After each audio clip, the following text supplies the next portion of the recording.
We're back for the bottom of the 6th in this one.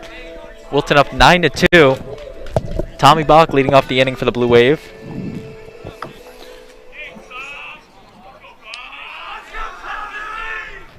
First pitch in the dirt. Yeah, Tommy's hit the ball hard so far this season. Put one of the handful of balls they got in play. One of the handful of balls they got in play against Kelsey Carter at Staples. But just hasn't quite had him fall in here in these first couple games. Pitch. Ball taken. Braden, I believe Tommy has one of the only, if the only hit for Darien today. He does have the only hit. Had a single, and he advanced to second on a wild pitch.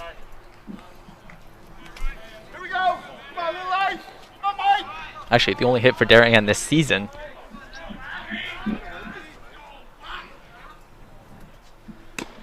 Ball's taken high.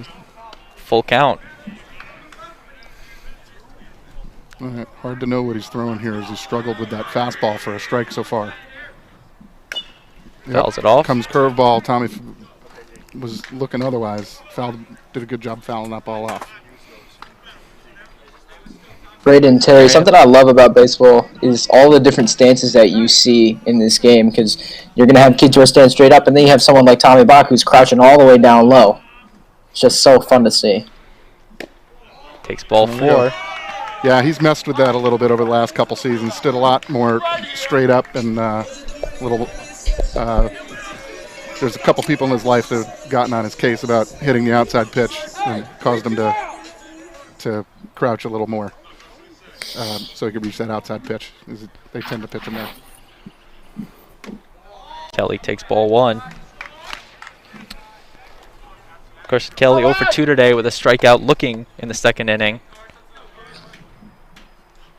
Then Hayes checks the runner and deals. Ball 2. If Darien wants to get something going, they have to do it soon. High school baseball game's only 7 innings long. So Darien's only got 2 more at-bats left in this one.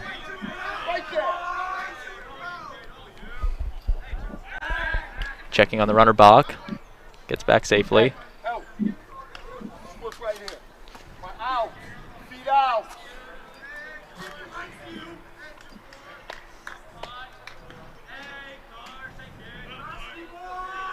Pitch. Kelly swinging just behind it.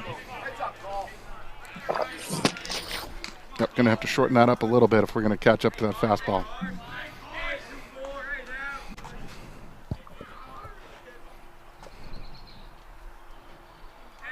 Ben Haste on the 2-1 count. Off speed, catches Kelly off. Was it to a 2-2 count? You can kind of tell Kelly was expecting something completely different by the swing that he had there, just almost swinging out of his shoes. 2-2 to Carson. Pitch. Another off speed. He hits this one in play. He's going to be okay if he can beat that hustling out. Hustling down the line. He beats it. Only Darien's second hit of the game. But now it's first and third with no outs for Jack Conway.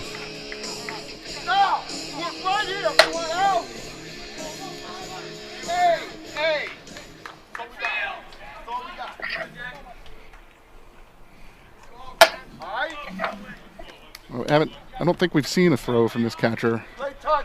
Either of the 2 catchers that have played today, Braden, have we? But I don't believe so. Based on his defense, I'd be cautious. Strike called. It appears Coach Scott has Daniel McElhose in the on-deck circle. Might be pinch hitting for Teddy Laird. Conway in front of it. Gonna fly out to center. And a beautiful throw home from Wenzel, as Darien doesn't try the arm. Yeah, I think the book says you send them down 9-2, you probably don't, but I think it was a good call because he that was pretty good throw. I think it would have had him. And Darien is going to pinch hit Daniel McElhost in spot for Teddy Laird. McElhost comes from a long line of athletes. His brothers Robert and Thomas, both soccer players for Darien High School.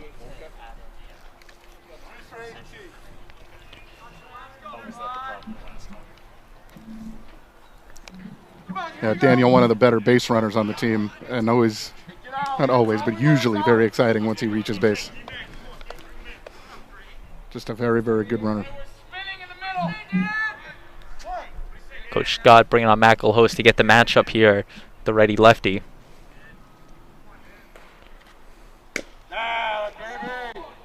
McElhost taking strike one. Van Heist has used his curveball really well all game, or at least the last couple of innings that we've seen him, and I expect him to use it even more. He's doing very well.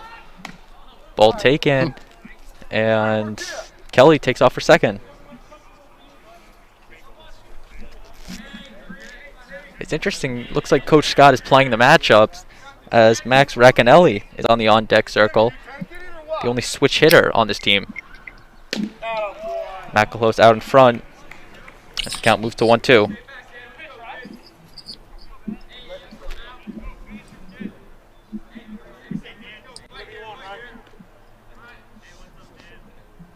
we go. 1-2, Van Heist is ahead. McElhost goes down swinging. All right, 2 down. 2 down in the inning.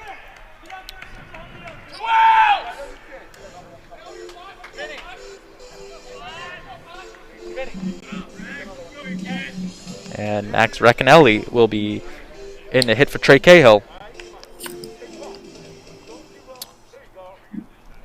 Yeah, not a lot of harder workers than this young man. If you go anywhere, what direction is that? East of the pavilion by the football field, anywhere near the batting cages, odds are you see Maximus in the cages taking swings.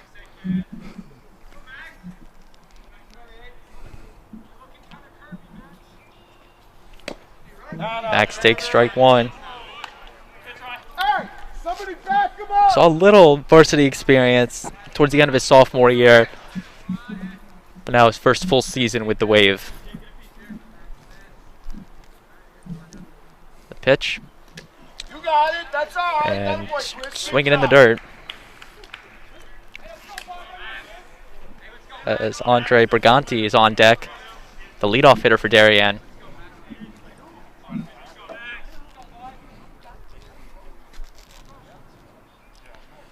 The pitch in the dirt taken. That boy, hey, take a deep breath. 1-2. Whatever you want. Come on, best pitch. I think that was 3 straight curveballs. Van Heist really relying on it here to try to get this out.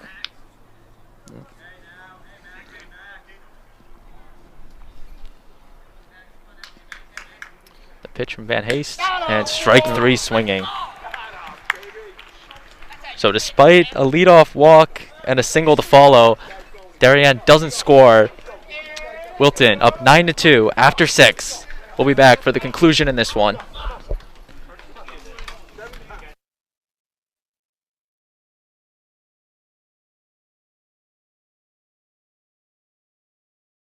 Wilton making some changes. They're changing their catcher to Chris Calderon.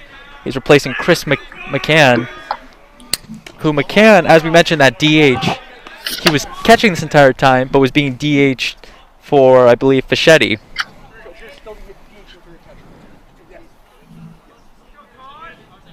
Actually, Chris Jones was the DH. As the 1-1 count to Carson Drake. Oh, boy.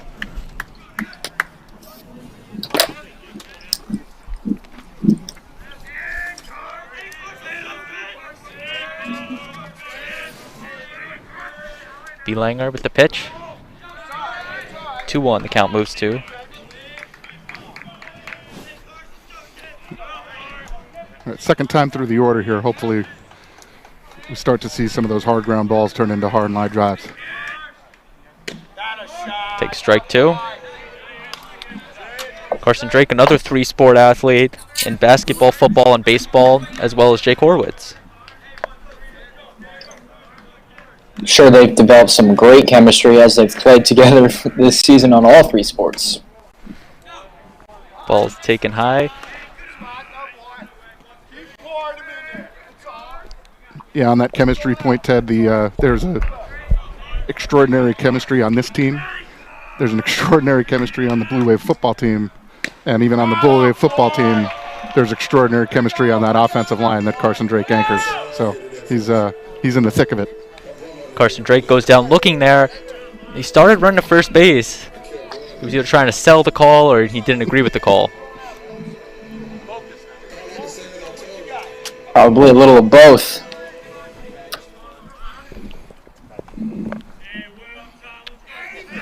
Strikeout number 4 for B. Langer. All right, here we go. Come on.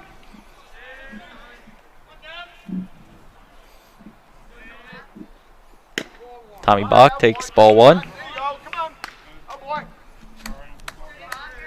That was something that killed the Blue Wave on Saturday. They struck out 15 times in a 7-inning game. That's 15 of your 21 outs. Ball in the dirt. And Yeah, Braden, so Big East- far... Oh. You can go. That Big East baseball is no joke, and I think Seton Hall knows what they're doing, drafting the young man from Westport. Fouled off. As you mentioned, the Big East, head coach Mike Scott of Darien went to Providence. He was a member of the 1999 Big East Championship baseball team. As I'm not sure how many know, Mike Scott went off to get drafted by the Detroit Tigers in 2001. Played 2 years in their low single-A teams before coming to coach for Darien. Come on, here we go. Round up. Yeah, on the topic of Coach Scott, as you know, I spend a lot of time around the Darien travel program talking to other coaches in Fairfield County, and I did not live in the area when Coach Scott played, but when you talk to some other of those coaches that were around, I mean, the guy is nothing short of a legend. That's a line out to center field.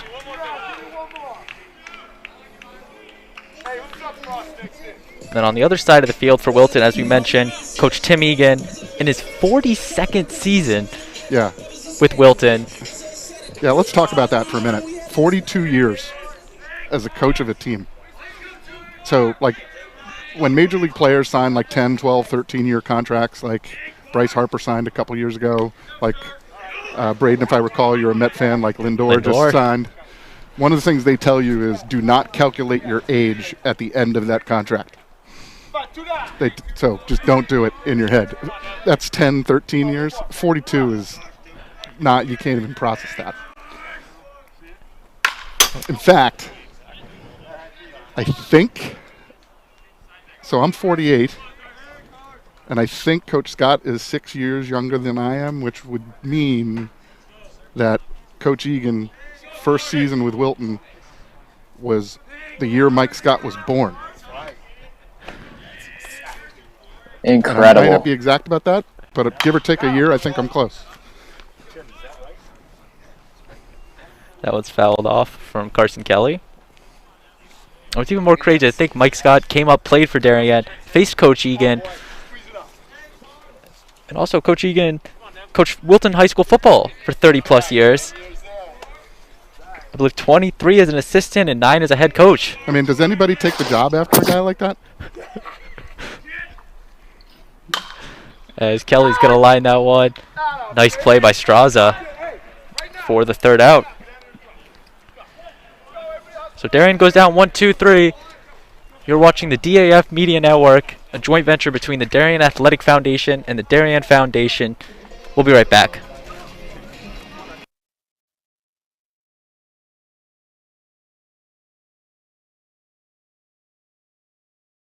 Pavlik will lead things off for the Falcons. Tim Pavlik, the senior. He takes ball 1 high. Again, a rare oddity there from Billy, missing on the first pitch strike. We mentioned all game 60% on the first pitch strike, and then 75% on the out following that. So an oddity there, but he's going to look to work back in the count. It's another high ball. That one definitely closer to the zone. This count goes to 2-0.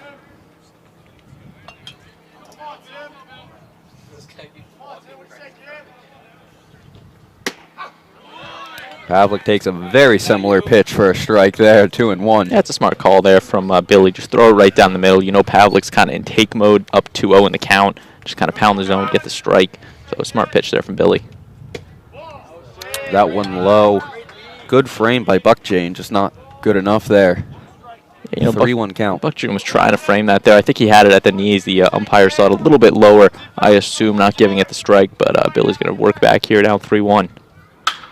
That one's grounded. It's going to get through the right side of the infield, and that'll be a single for Pavlik here. It's a good start to the inning there from Fairfield Ludlow. Nice single from the number 9 hitter. Now giving it back to Randazzo in the top of the order for another RBI chance. Barry just wasn't able to range over to get it there. Snuck through the gap. Top of the order, Randazzo back up. And Braden, we saw Randazzo standing in front of us pregame, and we kind of look at his facial hair. Half green, half purple, split perfectly down the line. As he tries to drop one down here, Conway will let that roll foul. It will be strike one. Good play by Conway there, not to pick that one up, let it go foul. But his facial hair, half purple, half green. We're kind of looking at it, goes, that's pretty cool. This product he puts in it changes every game. He goes home and washes out. He said he had red, white, and blue stripes last game. Does something just because it's silly. Yeah, you know, I definitely saw it. I was kind of getting a laugh out of it. You know, you ask him, like, you go to school like that? And he's like, no, you know, you just do it for the game, wash it out after the night. Randazzo will drop down a beautiful bunt here down the first base side. Won't be able to beat it out. Good play by Batson. But great bunt there by Randazzo. Kind of reminds me of the old San Francisco Giants reliever Brian Wilson with the beard. You know, it wasn't quite as colorful, but, you know, still some nice facial hair, and, you know, he did a great job laying down the sac bunt. Little small ball action here early for the Falcons. So runner on second, one down. McAdams will step in for the Falcons, trying to put a ball in play here. Swings on a ball in the dirt, strike one. Yeah, Randazzo, this is the second year that he's batting around 300 or so. He's batting 267 on the year, and did have the nice double that scored the run back in the first. And he really could use him right here for Ludlow with the guy on second. High and inside, and McAdams ducks out of the way of that one. Yeah, you can tell right there, Billy on the taller side right there, and he's missing a little bit high as a result of it. But, you know, he's no way out of this count, still 1-1. You just got to be cognizant of the guy on second.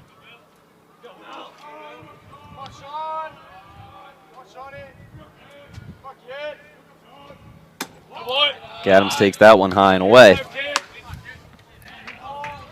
2-1 count now.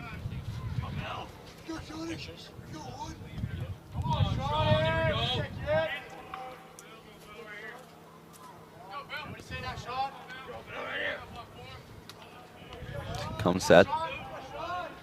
Deals once again. Off speed there, no call strike. 3-1 count now. Yeah, this is really now McAdams. I feel like, you know, you might be giving him a take sign unless he absolutely sees a pitch he loves. 3-1, you know, you might as well get the extra guy on base. And if you're Billy, you do need to maybe give him a pitch to hit, pitch to contact, and just try to, you know, get out of the 3-1 jam. Nobody. Batson pitches to contact, indeed, hits off the bump, goes up the middle. Fallon will try to make a throw from center. Misses a little wide, so that will score the run from second. And McAdams will stand up on second base for the second time. Not a double this time for McAdams, but nonetheless, Ludlow gets the run they just gave up right back. Yeah, you know, that's definitely something they're going to like to see right there. And 2-1 now our score.